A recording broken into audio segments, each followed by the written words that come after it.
Hey guys, this is debated amongst people how to turn this off, but really what you should be doing is go tap on your Xbox button, and then from there, go into your second option, go all the way down, you're gonna see power. So for your power, just tap on it, you're gonna see shut down. That's actually gonna fully turn this off. So I'm just gonna shut it down. That's gonna be a difference because right now, if you try to turn it on, it's not gonna turn on right away. Once it's fully off, it's off. So that means once you turn it on, it's gonna be from the beginning. It's not just gonna turn on automatically.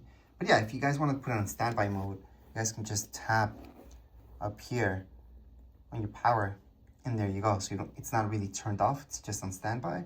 That's fine too. Standby or sleep mode, whatever you guys wanna call it. But if you guys want to really shut it down, this is the way to shut it down. So right now it's actually turned off the whole way. But anyways, as far as this video goes, we're all done. If you guys have any comments, questions, you guys can write down in the comments area. Don't forget to subscribe and like. Thank you.